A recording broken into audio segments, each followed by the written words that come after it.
नमस्कार दोस्तों, आपका स्वागत करता हूं इस YouTube channel SK coaching centre पर।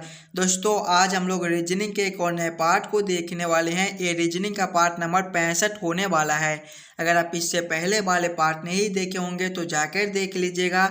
इस पार्ट के अंदर आज हम लोग रीजनिंग के 16 इम्पोर्टेंट क्वेश्चन को देखने वाले हैं, जो कि आपको आने वाले आगामी सभी परीक्षाओं के लिए महत्वपूर्ण होने वाला है। सभी क्वेश्चन जो है वो इम्पोर्टेंट क्वेश्चन है। कुछ इसी प्रकार के प्रश्न आपको सभी एग्जाम में अभी पूछे जाते हैं, तो आपको आने वाले आगामी सभी परीक्षाओं के लिए ये सारे क्वेश्चन जो है वो महत्वपूर्ण होने वाले हैं। तो सभी क्वेश्चन को पहले आप लोग खुद से जरूर सॉल्व करने की कोशिश कीजिएगा। चलिए हम लोग एक नंबर क्वेश्चन की ओर चलते हैं। क्वेश्चन नंबर 1 आपको कर रहा है, नीचे दिए गए प्रश्न में संबंधित संख्या को चुनिए।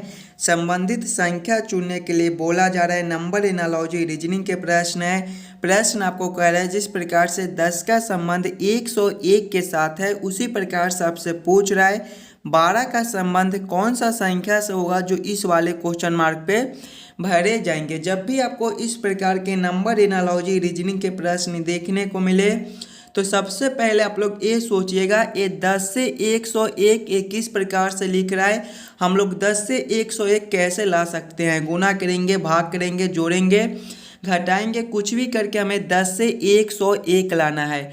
अगर आप लोग ध्यान से देखिएगा, 10 से 101 है, 101 जो है वो 10 के स्क्वायर के करीब है। अगर हम लोग पहले 10 के स्क्वायर करते हैं तो आपका 100 और प्लस करेंगे 1 तो आपका 101 बन जाएगा। उसी प्रकार से देखिएगा संख्या 12 है, तो पहले हम लोग 12 का स्क्वायर करेंगे। 12 का स्क्वायर आपका 144 होता है। देखिए संख्या 10 था तो 10 के स्क्वायर करने के बाद प्लस 1 ऊपर से किए थे। उसी प्रकार से देखिए संख्या 12 है तो 12 का स्क्वायर करने के बाद इसमें भी प्लस 1 ऊपर से कर देंगे। 144 प्लस 1 आपके 145 होते हैं। 145 कौन सा ऑप्शन में है? ऑप्शन नंबर ए में दिया गया है, जो कि आपके सही उत्तर हो जाएंगे। इस वाले क्वेश्चन मार्क पे आपका 145 भरा जाएगा। क्लियर है? चलिए अगले प्रश्न की ओर हम लोग चलेंगे, क्वेश्चन नंबर 2 की ओर। ये रहा क्वेश्चन नंबर 2। क्वेश्चन नंबर 2 आपको कर रहा है, नीचे दिए गए प्रश्न में संबंधित शब्द को चुनिए। संबंधित शब्द चुनने के लिए बोला जा रहा है। प्रश्न आपको कह रहा है जिस प्रकार से वर्षा का संबंध बादल के साथ है, उसी प्रकार से आपसे पूछ रहा है उष्मा का संबंध कौन सा शब्द से होगा, जो इस वाले क्वेश्चन मार्क पे भरे जाएंगे। जब भी आपको इस प्रकार के रीजनिंग के प्रश्न देखने को मिले तो सबसे पहले आप लोग ये सोचिएगा, ये वर्षा से बादल कैसे लिख रहा है, वर्षा से बादल आपका किस प्रकार से संबंधित है। अगर आप लोग ध्यान से देखिएगा तो वर्षा जो है वो बादल के द्वारा ही होता है। उसी प्रकार से अगर हम लोग उष्मा को देखेंगे तो उष्मा जो है वो आपका सूरज के द्वारा ही होता है। यानी कि इस वाले क्वेश्चन मार्क पे आपका सूरज भरा जाएगा। सूर्य आपका ऑप्शन नंबर बी में दिया गया है, जो कि आपके सही उत्तर हो जाएंगे। जिस प्रकार से वर्षा से बादल संबंधित है, उसी प्रकार से आपका उष्मा से सूर्य संबंधित होगा, जो कि ऑप्शन नंबर बी में दिया गया है। चलिए अगले प्रश्न की ओर हम लोग चलेंगे, क्वेश्चन नंबर 3 की ओर। ये रहा क्वेश्चन नंबर 3। क्वेश्चन नंबर 3 आपको कर रहा है, नीचे दिए गए प्रश्न में लुप्त संख्या ज्ञात करें। मिसिंग नंबर से रिलेटेड क्वेश्चन है। यहाँ पर आपका क्वेश्चन मार्क है, इन्हीं क्वेश्चन मार्क पे कौन सी संख्या भरी जाएगी ये आप लोगों से पूछ रहा है। मिसिंग नंबर से रिलेटेड क्वेश्चन आपको सभी एग्जाम में पूछे जाते हैं, तो पहले आप लोग वीडियो को रोककर खुद से जरूर सॉल्व करने की कोशिश कीजिएगा। इस पार्ट में जितने भी क्वेश्चन कराए जाएंगे वो सारे क्वेश्चन इम्पोर्टेंट क्वेश्चन है। कुछ इसी प्रकार के प्रश्न आपको अभी एग्जाम में पूछे जाते हैं, तो सभी प्रश्न को पहले आप लोग खुद से जरूर सॉल्व करने की कोशिश कीजिएगा। देखिए इस वाले क्वेश्चन मार्क में आपका यहाँ पर क्वेश्चन मार्क है, इन्हीं क्वेश्चन मार्क पे कौन सी संख्या भरी जाएगी ये आप लोगों से पूछ रहा है। पहले आप लोग क्वेश्चन को पैटर्न को समझने की कोशिश कीजिएगा और खुद से जरूर सॉल्व करने की कोशिश कीजिएगा। ध्यान से देखिएगा तो आपका यहाँ पर क्वेश्चन मार्क है, या तो हम लोग प्रश्न को इस लाइन से सॉल्व कर सकते हैं, नहीं तो इस लाइन से सॉल्व कर सकते हैं। पहले अगर हम लोग इस लाइन से सॉल्व करने की कोशिश करेंगे तो 2 और 5 से ये 8 कैसे लिख रहा है, पहले हम लोग ये सोचेंगे हम लोग 2 और 5 से 8 किस प्रकार से ला सकते हैं। देखिएगा दूसरा संख्या आपका 5 है और पहला संख्या 2 है। अगर हम लोग दूसरा संख्या प्लस करेंगे दूसरा संख्या माइनस पहला संख्या तो पहला संख्या आपका 2 है। 5 प्लस करेंगे, देखिएगा 5 प्लस करेंगे दूसरा संख्या 5 माइनस 2 3, 5 प्लस 3 आपके 8 होते हैं। देखिए 8 आपका यहाँ पर लिखा हुआ है। वही सेम अगर हम लोग आगे करेंगे तो दूसरा संख्या आपका 5 है, दूसरा संख्या प्लस करेंगे दूसरा संख्या फिर से माइनस पहला संख्या, दूसरा संख्या 5 है माइनस करेंगे पहला संख्या 4 दिया गया है। 5 माइनस 4 आपके कितने होते हैं 1 होती हैं। 5 प्लस करेंगे 5 माइनस 4 1, 5 प्लस 1 आपके 6 होती हैं। देखिए 6 आपका यहाँ पर लिखा हुआ है। आगे भी देखेंगे तो देखिए दूसरा संख्या आपका 3 है, दूसरा संख्या 3 है, 3 प्लस करेंगे दूसरा संख्या माइनस पहला संख्या, दूसरा संख्या 3 है माइनस करेंगे पहला संख्या आपका 2 है। 3 प्लस करेंगे 3 माइनस 2 आपके कितने होते हैं 1 होते हैं। 3 प्लस 1 आपके 4 हो जाएंगे। देखिए 4 आपका यहाँ पर लिखा हुआ है। यानी कि इसी प्रकार से इस प्रश्न को हम लोग सॉल्व कर सकते हैं। तो वही सेम हम लोग इसमें भी करेंगे। दूसरा संख्या आपका यहाँ पर 7 है, प्लस करेंगे दूसरा संख्या माइनस पहला संख्या, 7 माइनस पहला संख्या आपका 4 है। देखिएगा 7 प्लस करेंगे 7 माइनस 4 आपके 3 होते हैं। 7 प्लस 3 आपके कितने हो जाएंगे 10 हो जाएंगे। 10 कौन सा ऑप्शन में है, ऑप्शन नंबर सी में दिया गया है, जो कि आपके सही उत्तर हो जाएंगे। इस वाले क्वेश्चन मार्क पे आपका 10 भरा जाएगा। मेरे भाई सभी क्वेश्चन इंपॉर्टेंट क्वेश्चन है, तो ज़रूर आप लोग खुद से सॉल्व करने की कोशिश कीजिएगा और हमें आंसर भी कमेंट करते चलिएगा। चलिए अगले क्वेश्चन की ओर हम लोग चलेंगे, क्वेश्चन नंबर 4 की ओर। ये रहा क्वेश्चन नंबर 4। क्वेश्चन नंबर 4 आपको कह रहा है यदि किसी कोड में 1 को 231 लिखा जाता है, 5 को 9641 लिखा जाता है, तो 9 को कैसे लिखा जाएगा, ये आप लोगों से पूछ रहा है। कोडिंग डिकोडिंग से रिलेटेड क्वेश्चन है। जब भी हमें इस प्रकार के कोडिंग डिकोडिंग से रिलेटेड क्वेश्चन देखने को मिले तो सबसे पहले हम लोग ये सोचेंगे 1 से ये 231 कैसे लिख रहा है, 5 से 9641 कैसे लिख रहा है मेरे भाई। उसी प्रकार से हम लोग सोचेंगे हमारा 9 से कौन सा संख्या बनेगा। ध्यान से देखिएगा, पहले आपका 1 है, 1 आपका ONE से मिलकर बनता है। इसका कोड को देखिएगा तो 231 लिखा हुआ है। आगे देखिएगा आपका 5 है, 5 जो है वो आपके FIVE से मिलकर बनता है। इसका कोड देखिएगा तो 9600 कितना 41 लिखा हुआ है। और आपसे किसका कोड पूछ रहे हैं 9 का। 9 जो है आपके NINE से मिलकर बनते हैं, NINE से मिलकर बनते हैं। अगर आप लोग ध्यान से देखिएगा तो 9 में जो जो अक्षर दिया गया है वो आपके 1 और 5 में दिए गए हैं। यानी कि ऐसे प्रश्न को आप लोग इस प्रकार से सॉल्व कर सकते हो कि O का कोड आपका 2 हो जाएगा, N का कोड 3 हो जाएगा, E का कोड आपका 1 हो जाएगा, F का कोड आपका 9 हो जाएगा, I का कोड 6 हो जाएगा, V का कोड 4 हो जाएगा और E का कोड 1 हो जाएगा। अगर इस प्रकार से हम लोग इस प्रश्न को सॉल्व करते हैं तो सबसे पहले आपका N दिया गया है। N का कोड देखिए यहाँ पर 3 लिखा हुआ है, तो यहाँ पर भी हम लोग 3 ले लेंगे। उसके बाद आपका I है, I का कोड देखिए यहाँ पर 6 दिया गया है, तो हम लोग 6 को ले लेंगे। उसके बाद फिर से आपका N है, N का कोड आपका 3 है, तो यहाँ पर आपका 3 हो जाएगा। उसके बाद आपका E है, E का कोड देखिए 1 दिया गया है, तो यहाँ पर आपके 1 हो जाएंगे। कौन सा ऑप्शन में आपका 3631 दिया गया है, 3631 आपके कौन सा ऑप्शन में है, ऑप्शन नंबर सी में दिया गया है, जो कि आपके सही उत्तर हो जाएंगे। 9 का जो कोड है वो आपका 3631 हो जाएंगे। जब भी आपको इस प्रकार के प्रश्न देखने को मिले तो ऐसे प्रश्न को डायरेक्ट उत्तर निकल कर चला आता है। चलिए अगले प्रश्न की ओर हम लोग चलेंगे, क्वेश्चन नंबर 5 की ओर। ये रहा क्वेश्चन नंबर 5। क्वेश्चन नंबर 5 आपको कह रहा है नीचे दिए गए श्रृंखला को पूरा करें। श्रृंखला सीरीज से रिलेटेड क्वेश्चन है और इस प्रकार के भी प्रश्न आपको एग्जाम में बार बार पूछे जाते हैं। तो सबसे पहले आप लोग श्रृंखला को ध्यान से देखिएगा और समझने की कोशिश कीजिएगा आपका किस प्रकार का श्रृंखला है, इसे हम लोग कैसे जल्द से जल्द सॉल्व कर सकते हैं। देखिए एक श्रृंखला दिया गया है और यहाँ पर क्वेश्चन मार्क है। इन्हीं क्वेश्चन मार्क पे कौन सी संख्या भरी जाएगी ये आपसे पूछ रहे हैं। पहले आप लोग श्रृंखला को ध्यान से देखिएगा और समझने की कोशिश कीजिएगा। देखिए सबसे पहले आपका 9 लिखा हुआ है, 9 के आगे आपका 18 लिखा हुआ है, 18 के आगे आपका 72 है, 72 के आगे आपका 576 लिखा हुआ है और इसके आगे आपका क्वेश्चन मार्क दिया गया है। ध्यान से देखिएगा मेरे भाई, तो 9 से 18 है, 9 गुना 2 आपके 18 हो जाएंगे। आगे देखिएगा 18 से 72 है, इसमें आपके गुना 4 हो जाएंगे। 72 से आपका 576 दिया गया है, 72 से 576 मेरे भाई,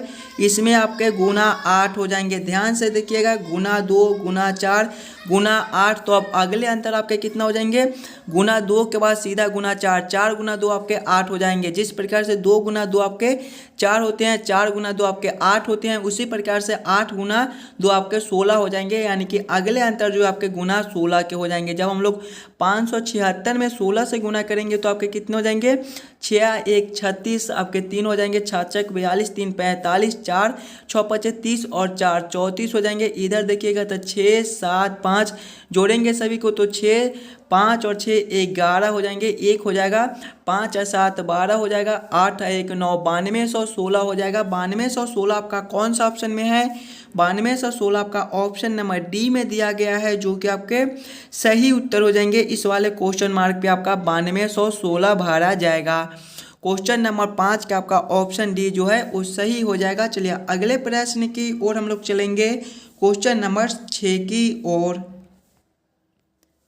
ये रहा क्वेश्चन नंबर 6। क्वेश्चन नंबर 6 आपको कर रहा है, नीचे दिए गए प्रश्न में विषम संख्या को पहचान करें। विषम संख्या चुनने के लिए बोला जा रहा है। प्रश्न आपको कह रहा है कि ये चारों ऑप्शन में सबसे अलग ऑप्शन कौन सा है, ये आप लोगों से पूछ रहा है। एकदम आसान सा प्रश्न है। पहले आप लोग चारों ऑप्शन को ध्यान से देखिएगा और समझने की कोशिश कीजिएगा कि ये चारों ऑप्शन में आपके सबसे अलग ऑप्शन कौन से हैं, वही आपके उत्तर हो जाएंगे। ऑप्शन ए में आपका 121 है, ऑप्शन बी में 144 है, ऑप्शन सी में 189 है, ऑप्शन डी में आपका 169 दिया गया है। ध्यान से देखिएगा, 121 आपका जो है ये आपके 11 के स्क्वायर होते हैं, 144 आपके 12 के स्क्वायर होते हैं, 189 जो है ये आपके 189 आपका किसी का भी स्क्वायर नहीं होता है। 169 को देखिएगा तो ये आपके 13 के स्क्वायर होते हैं। देखिए सभी किसी न किसी के स्क्वायर दिए गए हैं, लेकिन ऑप्शन सी किसी का भी स्क्वायर नहीं है, तो ये आपका सबसे अलग हो जाएगा। क्वेश्चन नंबर 6 का आपका ऑप्शन सी जो है वो सही उत्तर हो जाएगा। चलिए अगले प्रश्न की ओर हम लोग चलेंगे, क्वेश्चन नंबर 7 की ओर।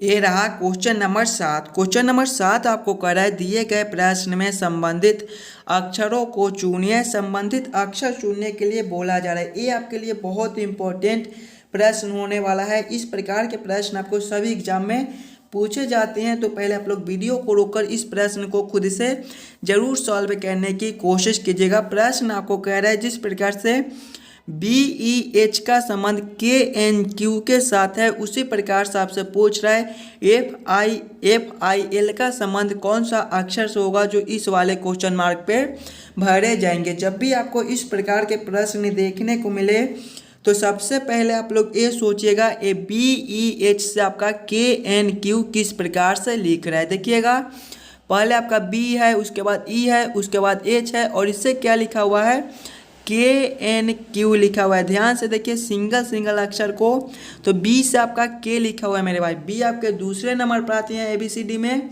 और K आपके 11वें पर आती हैं, इसमें आपके +9 हो जाएंगे। आगे देखिएगा E से आपका N लिखा हुआ है। E आपके 5वें पर होते हैं और N आपके 14वें पर होते हैं, इसमें भी आपके +9 हो जाएंगे।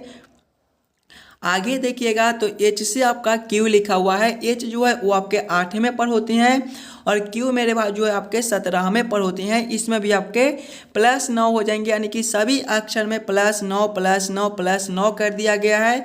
तो वही सेम हम लोग FIL के साथ करेंगे। FIL के भी सभी अक्षर में +9 कर देंगे। देखिए पहले आपका F है, उसके बाद आई है, उसके बाद आपका एल है। देखिएगा एफ प्लस 9 आपके कितने हो जाएंगे, एफ आपके छठे नंबर पर आते हैं, 6 प्लस 9 आपके 15 और 15वें पर मेरे भाई आपके ओ होते हैं। आगे देखिएगा आपका आई है, आई प्लस 9 आपके कितने हो जाएंगे, आई आपके 9वें नंबर पर आते हैं, 9 प्लस 9 18 और 18वें पर आपका जो है ओ आर होता है। आगे देखिएगा आपका एल है, एल प्लस 9 आपके कितने हो जाएंगे, एल जो है वो आपके 12वें पर होते हैं, 12 प्लस 9 21 और 21वें पर मेरे भाई आपका यू होता है। कौन सा ऑप्शन में आपका ओ आर यू लिखा हुआ है, ओ आर यू आपके ऑप्शन नंबर सी में दिए गए हैं, जो कि आपके सही उत्तर हो जाएंगे। इस वाले क्वेश्चन मार्क पे आपका ओ आर यू भरे जाएंगे। मेरे भाई सभी क्वेश्चन इंपॉर्टेंट क्वेश्चन हैं, हम बार बार बता रहे हैं, इसी प्रकार के प्रश्न आपको एग्जाम में पूछे जाते हैं।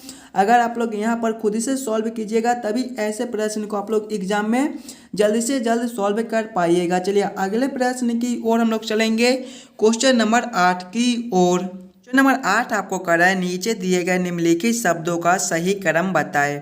बुलाने का पत्र, आवेदन, विज्ञापन, भेंट, वक्ता, नियुक्त का आदेश का सही क्रम क्या हो जाएगा, ये आप लोगों से पूछ रहे। पहले आप लोग सभी शब्दों को ध्यान से देखिएगा और इसका सही क्रम बनाने की कोशिश कीजिएगा। देखिए इसमें सबसे पहले मेरे भाई आपके कौन हो जाएंगे, ध्यान से देखिएगा। इसमें सबसे पहले आपका जो है वो विज्ञापन हो जाएगा, यानी कि 3 नंबर हो जाएगा। विज्ञापन के बाद मेरे भाई आपके आवेदन हो जाएंगे, यानी कि 2 नंबर हो जाएंगे। आवेदन के बाद आपका बुलाने का पत्र हो जाएगा, यानी कि 1 नंबर हो जाएगा। बुलाने के पत्र के बाद आपका जो है वो भेंट वक्ता हो जाएगा, यानी कि 4 नंबर हो जाएगा।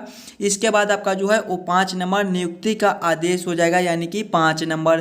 कौन सा ऑप्शन में आपका 3 2 1 4 5 लिखा हुआ है, 3 2 1 4 5 आपके ऑप्शन नंबर बी में दिए गए हैं, जो कि आपके सही उत्तर हो जाएंगे। ये सभी शब्दों का जो सही क्रम है वो सबसे पहले आपके 3 नंबर, 3 नंबर के बाद आपका 2 नंबर, 2 नंबर के बाद आपका 1 नंबर, 1 नंबर के बाद आपका 4 नंबर, 4 नंबर के बाद आपका 5 नंबर हो जाएगा। क्वेश्चन नंबर 8 का आपका ऑप्शन बी सही हो जाएगा। चलिए अगले प्रश्न की ओर हम लोग चलेंगे, क्वेश्चन नंबर 9 की ओर। ये रहा क्वेश्चन नंबर 9। क्वेश्चन नंबर 9 आपका वेन आरेख, वेन डायग्राम से रिलेटेड क्वेश्चन है और इस प्रकार के भी प्रश्न आपको सभी एग्जाम में पूछे जाते हैं, तो ज़रूर आप लोग खुद से सॉल्व करने की कोशिश कीजिएगा। ईसाई, कैथोलिक और पोप का सही वेन आरेख, वेन डायग्राम किस प्रकार से बनेगा, कौन किसके साथ संबंधित है, किसके अंदर हम लोग किसको रख सकते हैं, सबसे पहले आप लोग ये समझने की कोशिश कीजिएगा। देखिए ईसाई दिया गया है, ईसाई के बाद आपका कैथोलिक है, उसके बाद मेरे भाई पोप दिए गए हैं। अगर आप लोग ध्यान से देखिएगा तो ईसाई एक धर्म है और ईसाई धर्म के अंदर ही आपका कैथोलिक धर्म भी आता है, यानी कि ईसाई के अंदर आपका कैथोलिक हो जाएगा। और कैथोलिक धर्म के जो गुरु होते हैं उसे हम लोग पोप कहते हैं, यानी कि सबसे पहले आपका ईसाई धर्म हो जाएगा। ईसाई धर्म के अंदर ही आपका कैथोलिक धर्म आता है, तो ईसाई धर्म के अंदर आप लोग कैथोलिक धर्म को रख दीजिएगा। और कैथोलिक धर्म के जो गुरु होते हैं उसे हम लोग पोप कहते हैं, यानी कि कैथोलिक धर्म के अंदर आपका जो है वो पोप आ जाएगा। इसका वेन आरेख, वेन डायग्राम कुछ इस प्रकार से बनेगा, जो कि ऑप्शन नंबर सी में दिया गया है। क्वेश्चन नंबर 9 का आपका ऑप्शन सी जो है वो सही हो जाएगा। चलिए अगले प्रश्न की ओर हम लोग चलेंगे, क्वेश्चन नंबर 10 की ओर। क्वेश्चन नंबर 10 आपको कह रहा है, दिए गए प्रश्न चित्र में कितने त्रिभुज है, ये आप लोगों से पूछ रहा है। देखिए यहाँ पर आपका एक आकृति दिया गया है, इस वाले आकृति में टोटल कितने ट्रायंगल त्रिभुज बनते हैं, ये आप लोगों से पूछ रहा है। पहले आप लोग वीडियो को रोककर खुद से जरूर काउंटिंग करने की कोशिश कीजिएगा। इस वाले फिगर में आपका टोटल कितना ट्रायंगल त्रिभुज बनता है। देखिए जब भी आपको इस प्रकार के फिगर देखने को मिले तो पहले आप लोग छोटे छोटे ट्रायंगल त्रिभुज को काउंट कर लीजिएगा। इसमें आपके छोटे छोटे ट्रायंगल त्रिभुज कितने बनते हैं। देखिए सबसे पहला आपका एक ए हो जाएगा, दूसरा आपका ए हो जाएगा मेरे भाई, तीसरे आपके ए हो जाएंगे, चौथे आपके ए हो जाएंगे, पाँचवें आपके ए हो जाएंगे और छठे आपके ए हो जाएंगे। और ध्यान से देखिएगा तो सातवां जो है आपका यहाँ से लेकर यहाँ तक एक हो जाएगा, यहाँ से लेकर यहाँ तक एक आपके मेरे भाई ये आपके 7वें हो जाएंगे। 8वां उसी प्रकार से देखिएगा तो आपका यहाँ से लेकर यहाँ तक एक बनता है। देखिए 8वां यहाँ से लेकर यहाँ तक एक बन जाएगा, ये आपके 8वें हो जाएंगे। और 9वें को देखिएगा तो 9वां जो है आपका यहाँ से लेकर यहाँ तक भी एक बनता है, ये आपके 9वें हो जाएंगे। आगे देखिएगा तो 10वां उसी प्रकार से आपका यहाँ से लेकर यहाँ तक एक हो जाएगा, 10वां 11वां आपका जो है वो यहाँ से लेकर यहाँ तक 1 हो जाएगा। 11वां और 12वां जो है मेरे भाई आपके यहाँ से लेकर यहाँ तक 1 हो जाएंगे, ये आपके 12वें हो जाएंगे। और ध्यान से देखिएगा तो 13वां देखिए, 13वां आपका यहाँ से लेकर यहाँ तक 1 बनता है, ये आपके 13वें हो जाएंगे। 14वां आपका यहाँ से लेकर यहाँ तक 1 हो जाएगा, ये आपके 14वें हो जाएंगे। और 15वें को देखिएगा तो सबसे बड़ा वाला यहाँ से लेकर यहाँ तक भी 1 बनता है, ये आपके 15वें हो जाएंगे। 15 आपके ऑप्शन नंबर ए में दिए गए हैं, जो कि आपके सही उत्तर हो जाएंगे। इस वाले त्रिभुज में आपके टोटल 15 ट्रायंगल त्रिभुज बनते हैं। ऑप्शन नंबर ए जो है उसका सही उत्तर हो जाएगा। इस वाले आकृति में आपके 15 ट्रायंगल त्रिभुज बनते हैं, ऑप्शन ए इसका सही हो जाएगा। छोटा फिगर था इसलिए आपको थोड़ा दिक्कत हो रहा होगा काउंटिंग करने में, लेकिन आप लोग वीडियो को रोककर ध्यान से काउंटिंग कीजिएगा तो 15 त्रिभुज बनते हैं। चलिए अगले प्रश्न की ओर हम लोग चलेंगे। क्वेश्चन नंबर 11 आपको करा, यदि पी का अर्थ भाग है, आर का अर्थ जोड़ है, एस का अर्थ घटाव है तथा क्यू का अर्थ गुना है तो 48 P 4 R 3 Q 4 S 6 Q 4 बराबर क्वेश्चन मार्क। इन्हीं क्वेश्चन मार्क पे कौन सी संख्या भरी जाएगी, ये आप लोगों से पूछ रहा है। जब भी आपको इस प्रकार के प्रश्न देखने को मिले तो पहले आप लोग प्रश्न को ध्यान से पढ़िएगा और समझने की कोशिश कीजिएगा कि प्रश्न आपको क्या कह रहा है। ऐसे प्रश्न को हम लोग कैसे जल्दी से जल्दी सॉल्व कर सकते हैं। देखिएगा प्रश्न आपको कह रहा है कि P का अर्थ भाग है, यानी कि जहाँ पे P है वहाँ पे हम लोग भाग के चिन्ह को रखेंगे। R का अर्थ आपका जोड़ दिया गया है, यानी कि R के जगह पे हम लोग जोड़ को रखेंगे। S का अर्थ आपका घटाव दिया गया है, यानी कि S के जगह पे हम लोग घटाव को रखेंगे। और Q का अर्थ आपका गुना दिया गया है, यानी कि Q के जगह पे हम लोग गुना को रखेंगे और उसके बाद इस समीकरण को हम लोग हल कर लेंगे। देखिएगा सबसे पहले आपका 48 पी दिया गया है। 48 पी का अर्थ देखिएगा मेरे भाई, पी का अर्थ भाग है तो यहाँ पर आपके भागा 4 हो जाएंगे। उसके बाद आपका आर है, आर का अर्थ आपका जोड़ दिया गया है, यहाँ पर आपके जोड़ 3 हो जाएंगे। उसके बाद आपका क्यू है, क्यू का अर्थ आपका गुना है, गुना 4 हो जाएंगे। उसके बाद आपका एस है, एस का अर्थ आपका घटाव है तो यहाँ पर आपके घटाव 6 हो जाएंगे। उसके बाद क्यू है, क्यू का अर्थ आपका गुना है तो यहाँ पर आपके फिर से गुना 4 हो जाएंगे। जब इस समीकरण को हम लोग हल करेंगे तो पहले आपका भाग का काम हो जाएगा, उसके बाद गुना का, उसके बाद घटाव का, उसके बाद जोड़ का। तो पहले हम लोग भाग के काम करेंगे। 48 भागा 4 आपके कितने हो जाएंगे, 48 भागा 4 आपके 12 हो जाएंगे। प्लस करेंगे 12 हो जाएगा, यहाँ पर 12 प्लस करेंगे 3 गुना 4 आपके 12 हो जाएंगे। माइनस करेंगे 6 गुना 4 आपके 24 हो जाएंगे। देखिए इसे जब हम लोग हल करेंगे तो 12 प्लस 12 आपके 24 हो जाएंगे। 24 माइनस करेंगे 24 तो आपका 0 हो जाएगा। 0 कौन सा ऑप्शन में है, ऑप्शन नंबर डी में दिया गया है, जो कि आपके सही उत्तर हो जाएंगे। इस वाले क्वेश्चन मार्क पे आपका 0 भरा जाएगा। चलिए अगले प्रश्न की ओर हम लोग चलेंगे, क्वेश्चन नंबर 12 की ओर। क्वेश्चन नंबर 12 आपका कथन निष्कर्ष से रिलेटेड क्वेश्चन है। जब भी आपको इस प्रकार के रीजनिंग के प्रश्न पूछे जाए तो सबसे पहले आप लोग कथन को ध्यान से पढ़िएगा और उसे डायग्राम पे सेट कर लीजिएगा ताकि प्रश्न जो है वो आपका जल्द से जल्द सॉल्व हो जाए। देखिए कथन आपको कह रहा है कि सभी बच्चे विद्यार्थी है। सभी बच्चे क्या है मेरे भाई, विद्यार्थी है। सबसे पहले आप लोग बच्चे को लिख लीजिएगा, ये आपका जो है वो बच्चे हो जाएंगे। आगे प्रश्न को पढ़िएगा, ये आपके बच्चे हो जाएंगे। और प्रश्न आपको क्या कह रहा है, सभी बच्चे जो है वो विद्यार्थी है, यानी कि ये जो है मेरे भाई आपके विद्यार्थी हो जाएंगे। इसे भी आप लोग लिख दीजिएगा, ये आपका क्या हो जाएगा, विद्यार्थी हो जाएगा। थोड़ा लिखने में कठिनाई हो रही है, थोड़ा छोटा इसलिए विद्यार्थी हो जाएगा। और आगे कथन को पढ़िएगा। कथन 2 आपको कह रहा है सभी विद्यार्थी क्या है, खिलाड़ी है, यानी कि ये आपका मेरे भाई आपके खिलाड़ी हो जाएंगे। ये जो है वो आपके खिलाड़ी हो जाएंगे, इसे भी आप लोग लिख लीजिएगा, ये आपके खिलाड़ी हो जाएंगे। और आगे आप लोग निष्कर्ष को ध्यान से पढ़िएगा और समझने की कोशिश कीजिएगा। निष्कर्ष 1 आपको कह रहा है सभी क्रिकेट खिलाड़ी विद्यार्थी है, ये निष्कर्ष आपका गलत हो जाएगा। यहाँ पर ये बोला जा रहा है कि सभी विद्यार्थी जो है वो खिलाड़ी है, क्रिकेट खिलाड़ी नहीं बोला जा रहा है, यानी कि ये निष्कर्ष मेरे भाई आपके गलत हो जाएंगे। निष्कर्ष 2 को देखिएगा, सभी बच्चे खिलाड़ी है, हाँ ये निष्कर्ष आपका सही हो जाएगा। देखिए यहाँ पर आपका बच्चा है और खिलाड़ी आपका यहाँ पर दिया गया है, यानी कि सभी बच्चे जो है वो खिलाड़ी है। निष्कर्ष 2 सही हो जाएगा। निष्कर्ष 2 को कौन सा ऑप्शन में सही किया गया है, निष्कर्ष 2 को देखिएगा ऑप्शन नंबर बी में आपका केवल निष्कर्ष 2 निकलता है, यानी कि ऑप्शन बी में निष्कर्ष 2 को सही किया गया है। तो क्वेश्चन नंबर 12 का आपका ऑप्शन बी सही हो जाएगा। चलिए अगले प्रश्न की ओर हम लोग चलेंगे, क्वेश्चन नंबर 13 की ओर। क्वेश्चन नंबर 13 आपको कर रहा है नीचे दिए गए प्रश्न में विषम अक्षरों को पहचान करें। विषम अक्षर चुनने के लिए बोला जा रहा है जब भी आपको इस प्रकार के प्रश्न देखने को मिले तो सबसे पहले आप लोग चारों ऑप्शन को ध्यान से देखिएगा और समझने की कोशिश कीजिएगा ये चारों ऑप्शन में आपके सबसे अलग ऑप्शन कौन से दिए गए हैं। ऑप्शन ए में देखिए XVT है, ऑप्शन बी में आपका NPR है, ऑप्शन सी में आपका LJH है, ऑप्शन डी में आपका FDB दिया गया है। मेरे भाई ध्यान से अगर आप लोग देखिएगा ऑप्शन ए में देखिए एक से आपका भी लिखा हुआ है। एक आपके जो है वो 24वें पर होते हैं, भी आपके 22वें पर होते हैं, इसमें आपका -2 है। भी से आपका टी है, भी जो है वो 22वें पर होती हैं, टी आपके 20वें पर होती हैं, इसमें भी आपका -2 हो जाएगा। ऑप्शन बी में देखिएगा तो एन से पी लिखा हुआ है, एन आपके जो है वो 14वें पर होती हैं, पी आपके 16वें पर होती हैं, +2 हो जाएगा।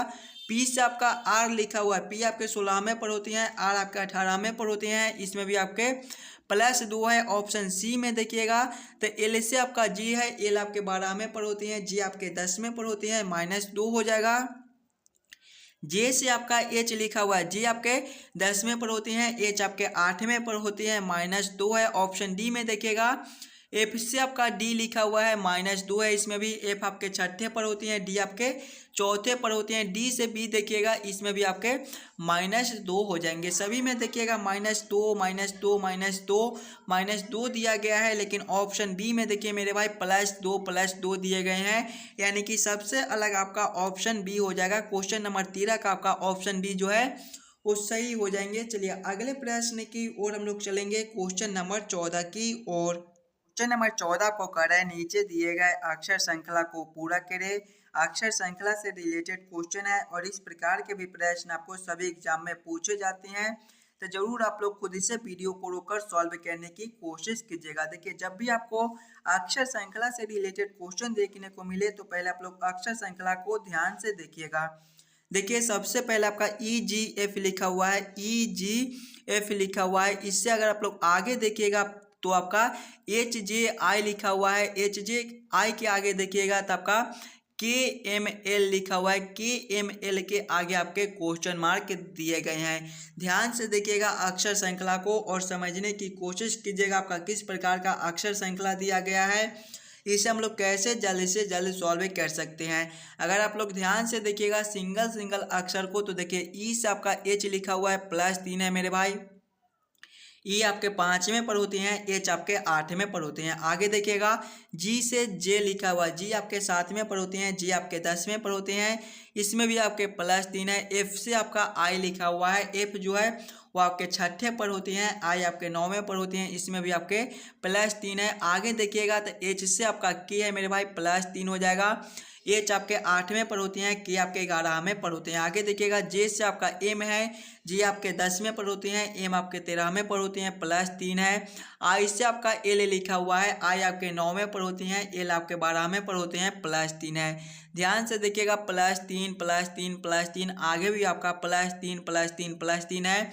तो वही सेम हम लोग करेंगे KML में भी +3 कर देंगे। देखिएगा पहले हम लोग K+3 करेंगे तो आपके के कितने हो जाएंगे, के आपके 11वें पर होते हैं, 11 + 3 मेरे भाई 14 और 14वें पर आपका एन होता है। आगे देखिएगा आपका एम है, एम +3 आपके कितने हो जाएंगे, एम आपके 13वें पर होते हैं, 13 + 3 16 और 16वें पर आपका पी होता है। आगे देखिएगा आपका एल है, एल +3 आपके कितने हो जाएंगे, एल आपके 12वें पर होते हैं, 12 + 3 15 और 15वें पर आपका ओ होता है। कौन सा ऑप्शन में आपका NPO लिखा हुआ है, देखिएगा NPO आपके ऑप्शन नंबर डी में दिए गए हैं, जो कि आपके सही उत्तर हो जाएंगे। इस वाले क्वेश्चन मार्क पे आपका NPO भरा जाएगा। क्लियर है। चलिए अगले प्रश्न की ओर हम लोग चलेंगे, क्वेश्चन नंबर 15 की ओर। क्वेश्चन नंबर 15 आपको करा है नीचे दिए गए प्रश्न आकृति का दर्पण प्रतिबिंब ज्ञात करें। दर्पण प्रतिबिंब निकालने के लिए बोला जा रहा है। यहाँ पर देखिए आपका एक प्रश्न आकृति दिया गया है, कुछ इस प्रकार के आपके प्रश्न आकृति दिए गए हैं और यही वाला प्रश्न आकृति का किस प्रकार से दर्पण प्रतिबिंब बनेगा ये आप लोगों से पूछ रहा है। पहले आप लोग ध्यान से देखिएगा आपका दर्पण किस प्रकार से दिया गया है। तो देखिए कुछ इस प्रकार से मेरे भाई आपके दर्पण दिए गए हैं और दर्पण प्रतिबिंब में क्या होता है कि बाएं वाले जो है वो हमें दाएं में दिखाई देते हैं और दाएं वाले हमें बाएं में दिखाई देते हैं। जब इस प्रकार की आकृति के हम लोग दर्पण प्रतिबिंब निकालेंगे तो आपका कुछ इस प्रकार का दर्पण प्रतिबिंब बनेगा। ए वाला जो है ये आपका इस साइड आ जाएगा, यानी कि कुछ इस प्रकार से हो जाएंगे मेरे भाई। और इसको देखिएगा, ये दोनों छोटे छोटे को तो आपके कुछ इसी प्रकार के हो जाएंगे, कुछ इस प्रकार के आपके, और ये दोनों जो है ओरंगे हुए हो जाएंगे। इस प्रकार की आकृति आपका कौन सा ऑप्शन में दिया गया है? ऑप्शन नंबर देखिएगा डी में इस प्रकार की आकृति दिए गए हैं, जो कि आपके सही उत्तर हो जाएंगे इस वाले प्रश्न। आकृति का दर्पण प्रतिबिंब का कुछ इस प्रकार से बनेगा। चलिए अगले प्रश्न की ओर हम लोग चलेंगे, क्वेश्चन नंबर 16 की ओर। मेरे भाई ये रहा क्वेश्चन नंबर 16, और क्वेश्चन नंबर 16 आपका कोडिंग डिकोडिंग से रिलेटेड क्वेश्चन है। ये प्रश्न जो है वो आपके होमवर्क के तौर पे छोड़ा जाता है। इस वाले प्रश्न को आप लोग खुद से जरूर सॉल्व करने की कोशिश कीजिएगा, और हमें सभी बच्चे आंसर जो है वो कमेंट कर दीजिएगा। और जितने भी बच्चे इस यूट्यूब चैनल पर नए हो, चैनल को सब्सक्राइब और वीडियो को लाइक जरूर करके जाइएगा, और हो सके तो ज़्यादा से ज़्यादा शेयर कर दीजिएगा। और हमें एक बार ये जरूर कमेंट कर दीजिएगा कि आप लोग 16 क्वेश्चन में से कितने क्वेश्चन को खुद से सॉल्व किए हो। अगर आपको किसी भी प्रश्न में कहीं पर भी कोई दिक्कत हो जाए तो हमें ये भी कमेंट कर दीजिएगा। अगले पार्ट में उस क्वेश्चन को हम लोग फिर से देख लेंगे। चलिए मिलते हैं आपसे हम अगले वीडियो में।